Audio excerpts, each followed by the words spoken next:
merci de consacrer un petit peu de temps à cet atelier. Donc moi, je suis Thierry Cheminant, je suis le directeur de l'École supérieure de l'immobilier. Donc je suis avec Marlène qui va se présenter. Bonjour, moi je suis responsable pédagogique donc au sein de l'école. Donc Bienvenue. Marlène s'occupe donc des étudiants et des 400 étudiants sur 17 programmes différents. On vous expliquera ça rapidement tout à l'heure. Donc on a choisi comme thématique de conférence pourquoi choisir une carrière dans l'immobilier. C'est complètement d'actualité, surtout vu ce qui vient de se passer. Donc, ce qu'il faut savoir, c'est que l'immobilier, comme le slide l'indique, c'est que c'est un métier qui a trois énormes qualités que peu de secteurs d'activité possèdent, possédaient avant ce qui vient de nous arriver pendant 3 mois et vont posséder dans les temps qui vont maintenant arriver. C'est-à-dire que c'est un métier pérenne. L'immobilier, c'est un métier pérenne au sens où, comme je l'ai mis un peu en chapeau, toute activité humaine a besoin d'un toit. Les familles pour se loger, les familles, les étudiants, les personnes âgées dans les EHPAD, les étudiants dans les résidences étudiantes, les marchandises dans les entrepôts, les trains dans les gares. Les gares, c'est de l'immobilier. On a des étudiants en alternance à la SNCF ou à la RATP. Les aéroports, même si c'est compliqué aujourd'hui, l'aéroport de Paris nous prend régulièrement des alternants. Les bureaux, bien sûr, les usines. Enfin, si vous réfléchissez un petit peu, toute activité humaine a besoin d'un toit sur sa tête. Les vacances, une résidence de vacances, style Pierre et Vacances, c'est de l'immobilier, ça se gère, c'est de la copro, c'est de la gestion locative. Même un hôtel, quelque part, est aussi de l'immobilier. Vous avez des résidences hôtelières qui sont gérées en termes de copropriété. Donc, c'est quand même bien de savoir qu'on rentre dans un métier qui va pas disparaître. Parce que de toute façon, il y aura toujours besoin de gérer, de vendre, de louer, de co-louer toutes ces immeubles. Même si sont apparus de divers nouveaux modèles, le coworking. Le coworking, c'est jamais que des ateliers, des bureaux partagés.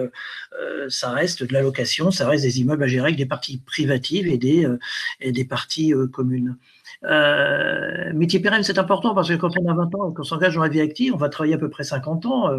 Même si on peut espérer, on peut imaginer que la réforme des retraites soit un petit peu mise de côté pendant quelques temps, vous allez travailler à peu près un demi-siècle, jeunes gens, jeunes filles. Donc, vaut mieux avoir quelque chose qui dure un petit peu dans le temps, même si vous changerez plusieurs fois de métier dans le même secteur ou dans un autre secteur.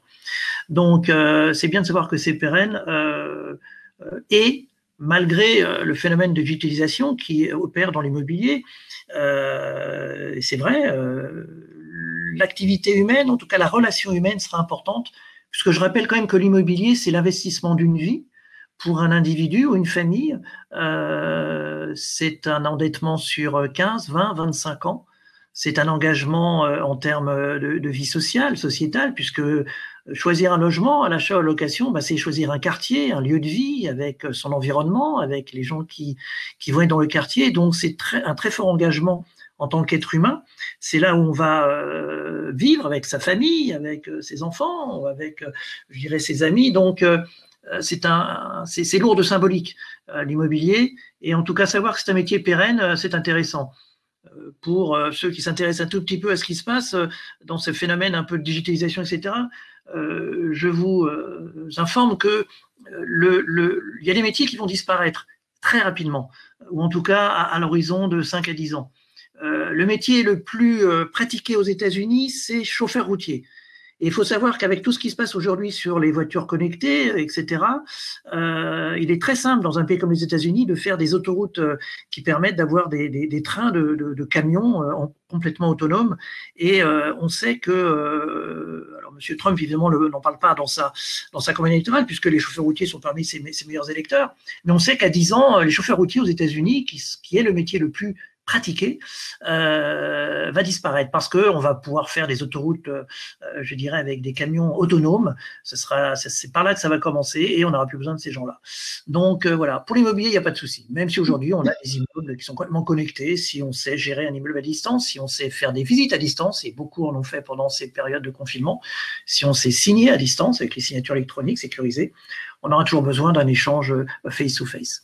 Alors, c'est des métiers non délocalisables. C'est non délocalisable parce que pour faire de l'immobilier aujourd'hui, il faut être formé. Il faut être formé aux lois et aux réglementations françaises. Et Dieu sait qu'elles sont nombreuses. J'ai consacré un chapitre d'un petit ouvrage collectif que j'ai fait avec mes amis de l'Université de Lorraine il y a un an, où j'avais quand même trouvé plus d'un texte par an majeur depuis 1945. Donc, vous pouvez calculer, ça fait pratiquement 70 textes. C'est pas délocalisable parce que c'est pas l'agent immobilier polonais, je reprends le vieux symbole, qui va venir faire de l'immobilier en France. Ça, c'est clair. Ça ne peut être que quelqu'un qui est formé en France, formé dans des universités ou des écoles françaises, et puis qui va connaître parfaitement la réglementation française, qui n'arrête pas de changer, malheureusement. Donc, ça veut dire que pour faire de l'immobilier, il faut se former. Et puis, sur les métiers qui recrutent. Sur les métiers qui recrutaient avant les périodes qui viennent de nous occuper, c'est les métiers qui vont continuer à recruter. Pourquoi? Parce que déjà, comme tout secteur, on a un besoin de renouvellement des cadres, des gens qui sont dedans. Deux, on est quand même un secteur où il y a une pyramide des âges qui est assez élevée. On est à plus de 50 ans en moyenne. Je crois qu'on est à 53 ou 54 ans. Excusez-moi, j'ai pas les chiffres. Pourtant, je siège à la branche de l'immobilier. Je devrais les avoir en tête. Et puis, c'est un métier qui a besoin de gens formés. Parce que aujourd'hui, les acteurs de l'immobilier se rendent compte qu'il y a des textes qui arrivent tous les jours, toutes les semaines en tout cas, et il faut des gens qui soient au courant de ces textes et puissent les appliquer. Et qui mieux que des gens qui viennent de sortir d'école ou d'université peuvent les appliquer. Et c'est pour ça que ça recrute. Et de plus en plus, je dirais, d'acteurs de l'immobilier, d'entreprises immobilières, recrutent des jeunes qui ont BTS, qui ont licence, qui ont master, parce qu'il faut des gens formés. Les autodidactes dans l'immobilier, il y en a encore. J'ai rien contre les autodidactes, mais il y en aura de moins en moins, malheureusement, parce que l'environnement juridique réglementaire de l'immobilier est tel que vous êtes obligé d'avoir des compétences, je dirais, en immobilier.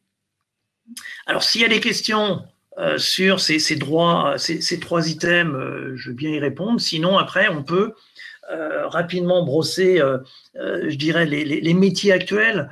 On compte 13 métiers régaliens dans l'immobilier à la FNAIM. Vous savez que l'école supérieure de l'immobilier est une école qui appartient à la FNAIM. Je suis personnellement salarié de la FNAIM et je gère cette école par délégation, école que j'ai créée il y a bientôt maintenant 16 ans. Vous avez 13 métiers qui sont pour certains des métiers réglementés, c'est-à-dire qu'il faut une carte professionnelle. Pour exercer ces métiers, pour avoir la carte professionnelle, il faut des diplômes. Les trois métiers de base de l'immobilier, c'est le transacteur, c'est-à-dire la personne qui va vendre pour le compte de quelqu'un. C'est l'agent immobilier qui va vendre un appartement pour le compte d'un vendeur et qui va lui trouver des acheteurs. C'est ce qu'on appelle le transacteur, c'est la carte T. Vous avez le gestionnaire locatif ou l'administrateur de biens, c'est la personne qui va gérer dans un immeuble les biens privatifs, c'est-à-dire les appartements qui sont à l'intérieur d'un immeuble. L'appartement, il est géré par le gestionnaire locatif. C'est celui qui va trouver un locataire, qui va le mettre en place, faire les états de lieux, les diagnostics. C'est quelqu'un qui va mettre en place le bail, qui va récolter les loyers pour le compte du propriétaire bailleur et qui va gérer la relation avec le locataire et qui va bien sûr faire en sorte que l'appartement reste dans les termes de la loi pour être occupé, c'est-à-dire respecte les termes de la décence définis par la loi et donc va régler les problèmes de chauffage, plomberie, volets et autres robinets qui fuient. Et vous avez le troisième métier régalien pour lequel il faut aussi une carte qui s'appelle le syndic de copropriété. C'est-à-dire c'est la personne qui va gérer l'immeuble en tant qu'immeuble, c'est-à-dire qui va gérer les parties communes dans un immeuble. Et des appartements, c'est les parties privatives et les parties communes, ce sont les escaliers, l'ascenseur, le chauffage, le toit, les murs, enfin le couvrant, les ouvrants, c'est les jardins, c'est gérer le gardien concierge qui va être là ou l'employé d'immeuble. C'est un métier. Alors souvent, les syndics font aussi de la gestion locative, bien sûr, mais c'est un métier important, puisque aujourd'hui, vous savez qu'il y a un vaste problème de rénovation des immeubles en France. Il y a 37,5 millions d'immeubles en France, 37,5 millions d'immeubles en France à gérer, à entretenir et à faire en sorte qu'il reste des immeubles je dirais, de bonne tenue et qui soient de qualité pour que les gens ne perdent pas la valeur de leur patrimoine. Parce que je rappelle qu'un immeuble, c'est une valeur patrimoniale très importante pour les Français et qui, quand on voit ce qui s'est passé à la bourse ces dernières semaines, les gens qui avaient des immeubles ont eu pas trop d'impact négatif sur la valeur de leurs immeubles. Bien au contraire, pour les gens qui avaient des pavillons avec jardin en première ou deuxième couronne des grandes villes, par contre, les gens qui étaient à la bourse, c'est vrai, ont vu des chutes de cours de bourse qui étaient quand même très, très importantes. Donc, voilà. Après, on identifie d'autres métiers. Il y a des gens qui vont faire du viager, des gens qui vont faire des diagnostics, des gens qui vont s'occuper uniquement de la vente de châteaux, qui vont gérer plutôt de la vente ou de la location d'immeubles industriels, d'entrepôts, des gens qui vont s'occuper de vignes, de fermes. C'est de l'immobilier, une ferme, ça se vend, et ça se vend avec les animaux, il faut le savoir, c'est un métier très particulier. Vous avez des gens qui vont être je dirais, dans des métiers comme la promotion, bien sûr, la promotion immobilière.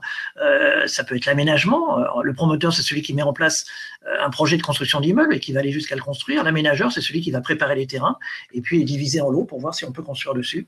Vous avez beaucoup d'informations sur le site de l'ESI sur les métiers d'immobilier, donc je vous engage à y aller. Voilà, très rapidement, ces métiers. Pour finir, avant de parler un petit peu de formation et bien sûr de l'ESI, ce qu'on peut dire, c'est qu'aujourd'hui, donc pour être dans l'immobilier, alors pour avoir la carte professionnelle dont je vous ai parlé sur les 3 métiers régaliens, c'est-à-dire transaction, gestion et syndic, il faut au moins avoir une licence en immobilier, en économie ou en gestion, et ou par défaut le BTS profession immobilière qui donne l'accès à la profession. C'est le seul bac+2 qui donne accès. Sinon, c'est un bac+3. Et de plus en plus aujourd'hui, il faut un diplôme dédié à l'immobilier. Les textes sont tellement compliqués qu'on ne peut pas débarquer dans une entreprise immobilière sans connaître le b.a.-ba du droit immobilier, de l'urbanisme, de l'environnement, etc., etc. Ce qu'il faut savoir globalement, c'est que dans l'immobilier, il y a des gens qui vont faire, je dirais, que de la fiscalité. Il y a des gens qui vont faire que de la comptabilité. Il y a des gens qui sont community managers. Aujourd'hui, dans les grosses agences, dans toutes les entreprises un peu structurées en immobilier, il y a des community managers, puisque les réseaux sociaux sont très importants pour l'immobilier aujourd'hui. Il y a des gens qui vendent et qui achètent des biens à travers des applications, à travers Facebook, etc. Vous avez des gens qui vont faire que du droit. Nous, dans nos Master 2, 85% des étudiants diplômés des Master 2 juridiques chez nous vont avoir des jobs de juriste immobilier. Et puis vous avez des gens qui vont être managers de projet, directeurs d'immeubles, directeurs immobiliers. Ce sont des gens qui vont gérer les immeubles, les ensembles, etc. Mais il y a des gens qui vont faire que de la compta, ils vont gérer la comptabilité, notamment en copropriété. Il y a des gens qui vont faire la fiscalité, il y a des gens qui vont faire la gestion de patrimoine, donc là on est dans le placement, fiscalité, etc. Donc il y a beaucoup de métiers. Il y a des gens qui vont faire que de la finance, les asset managers, ils font que de la finance, hein, c'est de la finance immobilière, c'est, je dirais, des gens qui vont travailler plutôt sur le haut de bilan des entreprises. Donc vous pouvez trouver votre voie sans forcément être directement sur des métiers, je dirais, en relation tout à fait directe avec les futurs clients, quels qu'ils soient, personnel, famille ou entreprise. C'est vraiment un secteur immobilier. Le secteur immobilier est vraiment un secteur qui couvre pratiquement tous les panels de métiers que vous pouvez imaginer. Il y a des gens qui vont faire que de l'informatique dans l'immobilier. Vous avez de nombreuses entreprises qui ont des logiciels spécifiques pour gérer les immeubles, gérer la comptabilité, la fiscalité, la relation, etc. Vous avez des très nombreuses startups, ce qu'on appelle la PropTech, la RealTech, si on n'a pas ça en anglais ou en français, qui tournent autour de l'immobilier pour sécuriser la relation, pour les digitaliser, pour faciliter le fait de comment on trouve un locataire, comment on match un propriétaire bailleur un locataire, comment on va signer des choses à distance. Donc c'est vraiment aujourd'hui un secteur qui couvre énormément de métiers, et je pense qu'un jeune un jeune ou un moins jeune d'ailleurs, qui rentre dans ce métier peut trouver sa voie. Donc voilà, si vous avez des questions, je veux bien y répondre. Alors, on va faire un petit tour sur le chat puisque je ne peux pas voir tout en même temps. Ok, bon, bah, ça c'est bon. Super. Non, pour l'instant, il n'y a pas de questions. Alors, j'essaie de repartir. Je ne sais pas si. Là, ça fonctionne? Allez. C'est bon? Ouais. Ok. C'est bon? Vous voyez bien?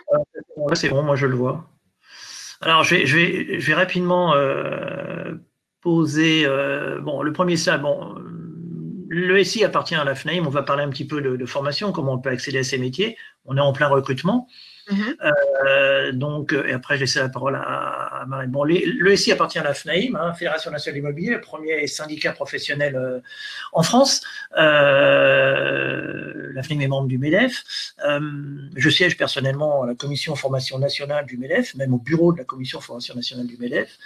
Ce qui a bien servi pendant ces périodes de confinement où on avait beaucoup de textes, de décrets à décrypter. La FNAIM, c'est 12 000 entreprises, ce qui nous permet, nous aussi, de bénéficier, bien sûr, de ce réseau d'entreprises pour vous aider à trouver une alternance. Donc, il n'y a aucun problème. D'entreprises, aussi bien des petites agences de quartier que des gens comme CBRE, Richard Ellis, Knight Frank et FNAIM, BNP Real Estate et FNAIM, Citia et FNAIM, tous les grands réseaux de franchises, ERA, Plaza, bien sûr, qui est un gros client pour nous, La Forêt, Guillaume Caisson, un membre de la FNAIM, et puis des entreprises comme Cushman & Wakefield, etc., l'immobilier d'entreprise. Il y a tous les gros sont FNAIM, sauf une grande entreprise de syndic que je ne citerai pas, qui n'est pas FNAIM, dont l'ancien président créateur fait du rugby aujourd'hui, je vous laisse deviner, du côté du 92. On est aussi, la particularité, c'est que nous, on ne fait que de l'alternance. Chez nous, par définition, l'alternance, c'est-à-dire que les études sont gratuites, et puis vous allez être en alternance 2 jours à l'école, 3 jours à l'entreprise et vous serez payé environ de 500-600 € pour un BTS première année qui a à peine 18 ans jusqu'à 1 200 € minimum pour un Master 2. Apprentissage ou contrat de pro, pas de souci. Aujourd'hui, on a à peu près entre 400 et 420 étudiants. Alors, si on compte les options sur nos diplômes, on est plutôt à 17 diplômes différents, 6 universités. Et puis, on fait beaucoup de formation continue. Il faut savoir que depuis le 17 mars, tous les cours de l'ESI pour les étudiants sont en visioconférence à travers un outil qui ressemble à celui qu'on utilise aujourd'hui. Là, on a fait plus de, je crois, j'avais calculé l'autre jour, plus de 10 ou 12 000 heures de visioconférence, des centaines de classes. Et ça s'est très bien passé. Et pour la formation continue, on forme normalement entre 15 et 20 000 adultes par an. Écoutez, depuis le 17 mars, j'en ai formé 5 000 uniquement en visioconférence, puisque bien sûr, il n'y avait pas de présentiel de prévu.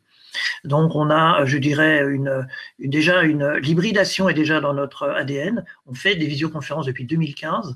On n'a pas découvert Zoom, de toute façon on ne travaille pas avec Zoom, nous déjà. On n'a pas découvert Zoom, tous ces outils-là, le 18 mars au matin, on était prêts. On avait fait des tests. On va dire merci à la CGT de nous avoir aidés à faire des tests grâce à cause des grèves qui ont été là présentes sur Paris, en tout cas pendant la fin d'année 2019. Donc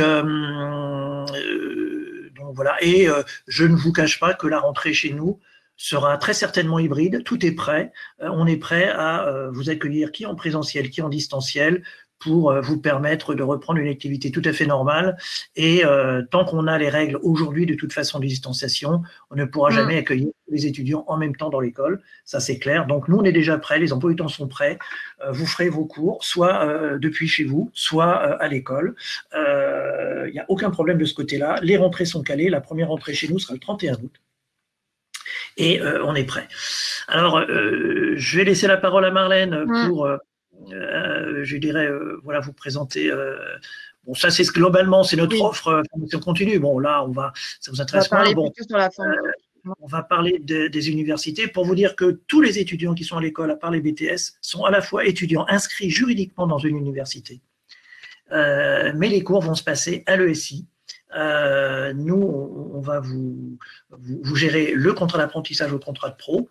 On va assurer les cours avec les enseignants de l'université pour le compte de l'université, mais vous allez tous passer des diplômes nationaux, des diplômes d'État, qui sont opposables à l'étranger. Et je dirais, vous aurez tous une carte d'étudiant de l'université partenaire et la carte d'apprenti ou la carte des métiers de l'ESI. Ça, c'est très important, je dirais, pour vous savoir. Et là, je vais laisser la parole à Marlène pour enchaîner. Alors, on en a parlé tout à l'heure. Aujourd'hui, l'école accueille plus de 400 étudiants. On propose donc à partir du BTS jusqu'au master, nos différents cursus. On l'a vu aussi juste à l'instant.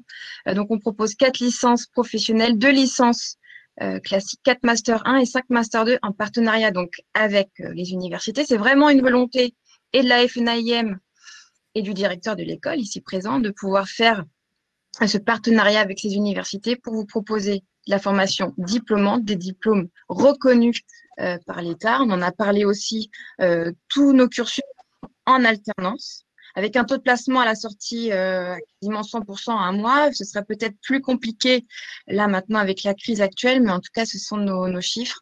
Alors, je vais parcourir rapidement nos cursus sachant que là, vous pouvez retrouver les fiches programmes détaillées sur notre site internet.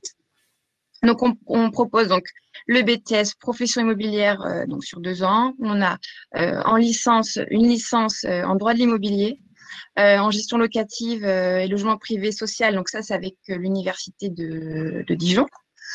Une licence aussi en gestion de patrimoine avec 2 parcours, GIP, gestion immobilière patrimoniale et gestion immobilière du logement social.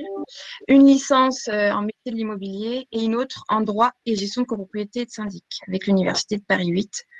Ensuite, au niveau des masters, juridique avec le M1 en droit de l'immobilier, un autre en droit de l'environnement et de l'urbanisme.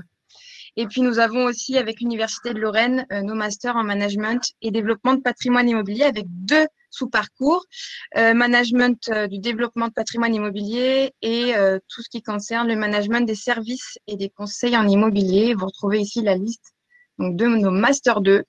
Donc, sur les parcours juridiques, on a toujours le Master 2 en droit de l'immobilier, avec un parcours en estimation de biens fonciers et un autre en droit de l'environnement et de l'urbanisme avec le parcours du développement. Un Master 2 en droit privé et public de l'immobilier en partenariat avec l'Université de Aix-Marseille. Et donc, et bien encore une fois, toutes ces fiches programmes, elles sont en ligne sur notre site internet. Vous retrouvez les matières par semestre, les débouchés, vous avez vraiment tous les détails. Alors, il faut savoir aussi que l'école, c'est un accompagnement, on vous en a parlé tout à l'heure, à la recherche d'une alternance. On a un service qui vous accompagne dans votre recherche. Alors, bien évidemment, on encourage les étudiants côté, mais il y a vraiment un service qui peut vous aider à la fois à répondre à vos questions, que ce soit sur le contrat d'apprentissage et de professionnalisation. Et puis, on vous envoie aussi les offres directement par mail de nos partenaires. On vous laisse ensuite postuler et passer les entretiens, faire vos preuves. Mais en tout cas, voilà, on vous accompagne aussi à la rédaction de votre CV. C'est important aussi parfois de vous aider à améliorer certaines informations que vous pouvez mettre sur votre CV. On a créé l'année dernière, il me semble, Thierry, maintenant, et on a eu l'inauguration cette année de l'ESI Alumni. Ça, c'est notre association d'anciens étudiants, où on vous propose des événements, des soirées et surtout, alors j'ai mis réseau professionnel, mais c'est aussi du réseautage, disons-le clairement, pour par la suite vous aider à trouver un peu le poste de vos rêves. On propose aussi des masterclass tout au long de l'année avec différents professionnels de l'immobilier sur des sujets d'actualité. On a un amphi à permettre comme ça d'accueillir un maximum d'étudiants. Alors, nos locaux, ils sont assez agréables. C'est souvent le retour qu'on a de nos candidats qui viennent passer les entretiens. C'est que c'est spacieux, c'est propre. On a l'impression que c'est neuf, mais c'est parce que c'est très bien entretenu. Et surtout, on a des commerces à proximité. On a un Carrefour Market.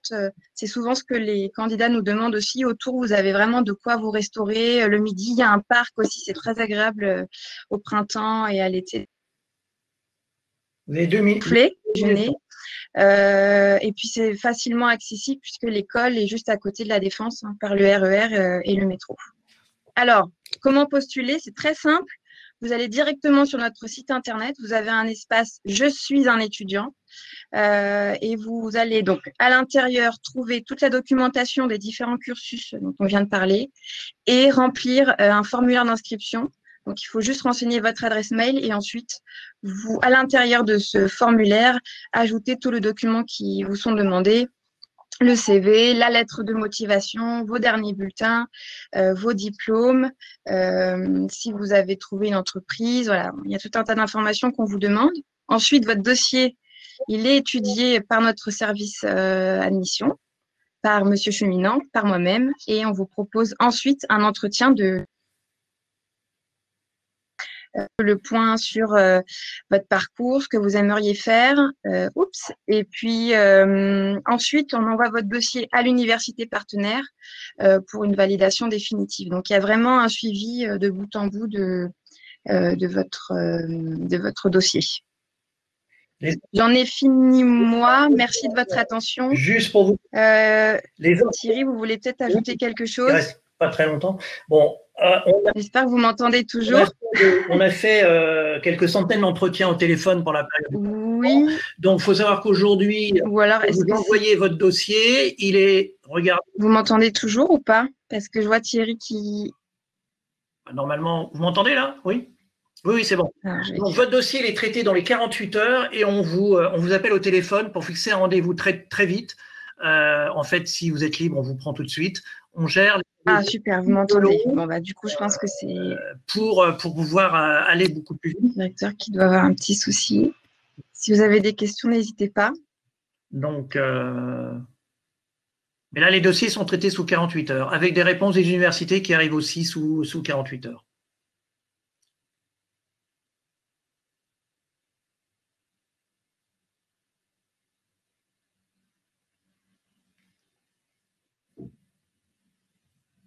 Donc là, s'il y a des questions… Je ne sais pas si Thierry nous entend. Moi, je vous entends. Vous m'entendez pas?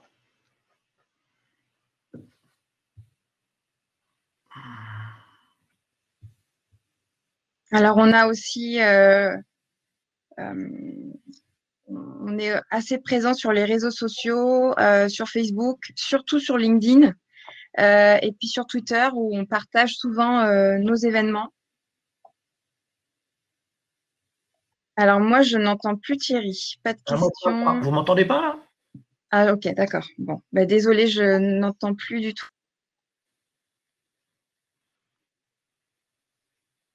Je vais arrêter le partage.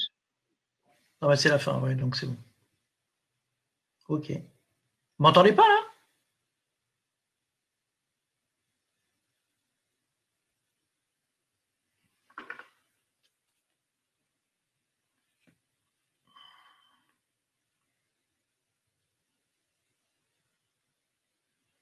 Pour les BTSPI, on peut donc faire notre formation depuis une ville telle que Bordeaux? Non, non, non. Les cours ont lieu à Paris. Aujourd'hui, tous les cours ont lieu à Paris. Si Savannah Dubois nous entend. Ce qu'il faut savoir, c'est que on va très certainement ouvrir en full distanciel, c'est-à-dire 100% à distance, au moins une licence, voire un Master 1, un Master 2, dès février 2021. On est en train de caler ça. Là, c'était trop tôt pour septembre, mais à partir de février 2021, on va ouvrir au moins une licence 100% à distance. Donc, les gens pourront suivre complètement depuis chez eux. Il y aura peut-être 2 ou 3 jours de présence à l'ESI pour qu'on vous voit au moins une fois, mais pas pour les BTS. Aujourd'hui, tout est en présentiel.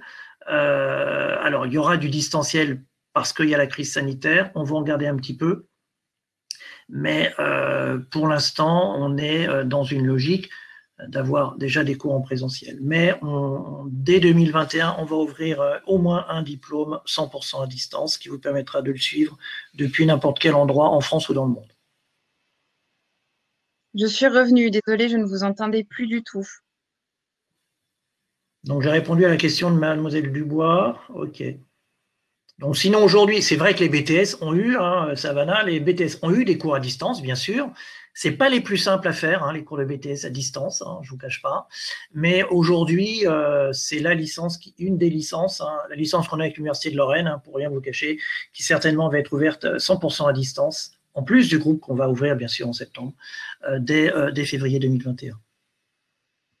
S'il y a d'autres questions, si ça fonctionne encore, on veut bien y répondre. Je ne sais pas si Thierry m'entend, du coup. Moi, je vous entends. Ah, moi, je vous entends. J'ai eu un gros souci de connexion. Moi, je vous ai toujours entendu, hein, et vous ne nous entendiez plus. Donc, ceux qui ont envie de s'intéresser à l'immobilier, à nos métiers, je vous invite à aller voir notre site. Si vous voulez déposer votre dossier, il n'est pas trop tard. De toute façon, on va gérer encore jusqu'à au moins la fin juillet, voire la fin août. Pas de souci. Et dès qu'on a votre dossier, il est traité sous 48 heures et on vous appelle au téléphone et si vous êtes dispo, on fait l'entretien et ensuite on a la réponse de la fac sous 48 heures. Merci à ceux qui ont suivi. Donc, si ça vous intéresse, n'hésitez pas à revenir vers vous, soit par les one-to-one, soit en aller voir sur notre site et on est à votre disposition.